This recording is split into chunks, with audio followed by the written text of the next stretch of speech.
So today I'm saving various native shrubs from this lot that's going to be cleared. We got hazelnuts, we got maple leaf viburnum, low bush blueberry and high bush blueberry, black huckleberries, Spirea alba, nice beautiful blueberries, little blue stem grass, mountain laurel. So this is all going to be cleared and turned to a house like that. So saving shrubs that aren't available in the nursery trade. And they're all native to the area. It's great. I'm excited. So I'm planting some shrubs. Here I got Spirea alba. These are all from the property I just rescued them from. This is maple leaf viburnum. And then we got some Corylus americana, or the hazelnut. And we got high bush blueberry. And these are going to be placed in a line to kind of make a mixed hedge. We're going to be leaving the forsythia, non-native, but it's not invasive. We're going to be getting rid of these invasive roses and the invasive barberry. It's supposed to snow a lot tomorrow, so I think just leaving these here as is going to be fine. I might heal them in with a little bit of dirt, but yeah, it's going to be nice. My truck is filled with stuff, and I'll be dropping off throughout other properties. Planting the little blue stem I saved in this garden that I installed over the summer. We got Packer Aria there. These came from my home, and look how big they are in the full sun. These were teeny tiny clumps. They're that big, and somehow they seeded. I don't know how they spread, but they did. And then we got little daffodils. This is shrubby St. John's wort and Itea. There's sedums. And then over there, right here, I planted a really tall Corylus, a hazelnut. Planted this nice high bush blueberry. This thing's like 10 feet tall, and it'll have a nice vase shape to it. And I'll send up more stems, and the client will be able to enjoy wild blueberries. Put some pine around it, so eventually the fungi that was part of the root ball will start breaking down the pine and continue to feed the blueberry. So this is my haul from the property to be cleared in Salem. And pretty much all of this was just going to be flattened, destroyed, and taken away, right, Dofi? So I got a little crew together. Thank you, Dave, Logan, Tobias, and we took care of business, and we got a junk load of plants out. So I'm going to show you what each one looks like. So first up is this guy. This is a goldenrod here, and this is one of them that we saved. It's a great native plant. There's tons of them, and they're a dime a dozen. They're everywhere, and that's one of the plants I saved. Yellow flowers in autumn. Another wildflower we saved is the panicled aster, which is this one here. These are pretty common. They're great native plants. They're fall blooming with this kind of flower structure. They're in the Asteraceae, related to the goldenrod, and they're another really common one, but they're a fantastic native plant. Now right here we have any number of Carex. It could be 2 species, it could be 4 species. I know one is Carex pennsylvanica, which is this one, or Pennsylvania sedge. This is a mystery, and I could have gotten multiple different sedges out of this forest. But underneath the mulch patch, there's probably like 50 or 60 clumps, and these make wonderful lawn alternatives and native ground covers. Right here we have the beautiful Spirea alba, which is in the rose family. And this is not available in any nurseries nearby, so this is a save. This is a somewhat common field plant, field/meadow/wetland, and it does great in the gardens. It's a nice native alternative to the cancerous Japanese Spirea, which is becoming an invasive, and it's white. They also have steeplebush, which is a purple version. I have yet to get that out on any of my properties, though. Spirea alba.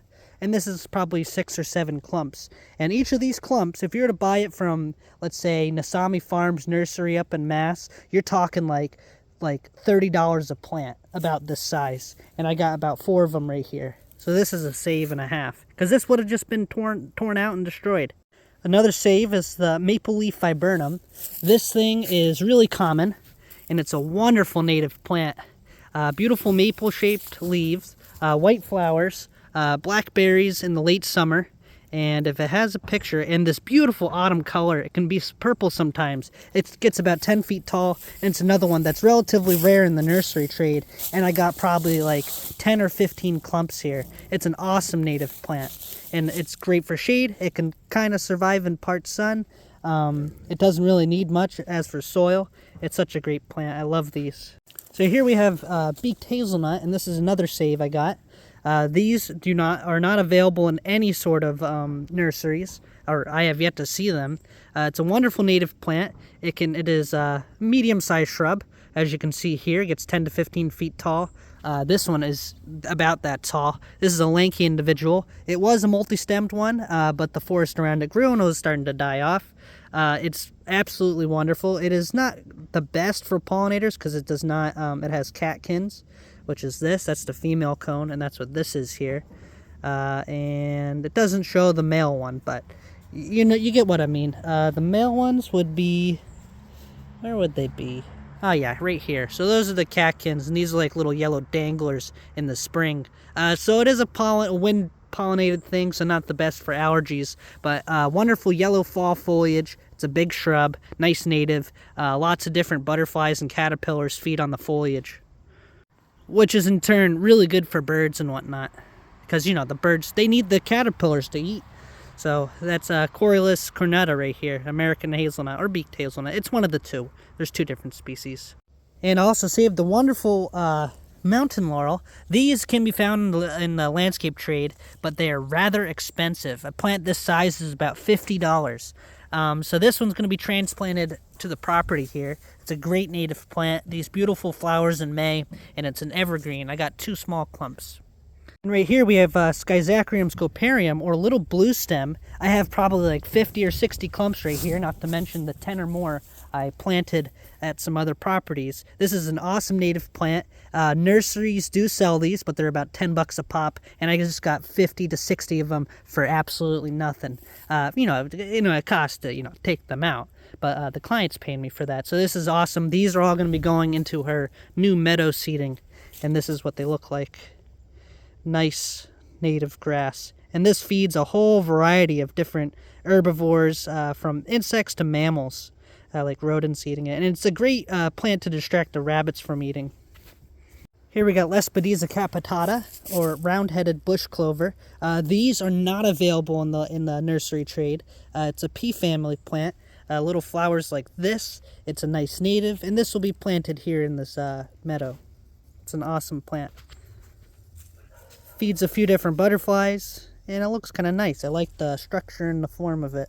So here I got the striped wintergreen, or Chimaphila maculata, white flowers in June and July. It's a great native ground cover, but they are rather hard to grow, being that you need the correct soil conditions. Luckily here, this is on a nice mat that has all the fungi and whatnot, so you add a little bit of mulch or leaf litter or whatever, and hopefully the fungi in there inoculates the surrounding habitat, and so this thing will be able to survive and grow and spread. It's an awesome native plant, and I have yet to see it in any nursery trade because it is so hard to grow. Chimaphila maculata. This is a gamble. This is like a trial run to see if doing this sort of thing will work for these plants, because these are quite common in forest, and when a lot gets cleared, everything gets cleared. All these would have been pushed into a pile and uprooted. Another one we got is Galisacea baccata, or black huckleberry. This is another one that is very rare in the nursery trade. And it's a wonderful native plant, these little red flowers in April and May. Beautiful foliage, delicious berries. It turns this bright red color in the fall.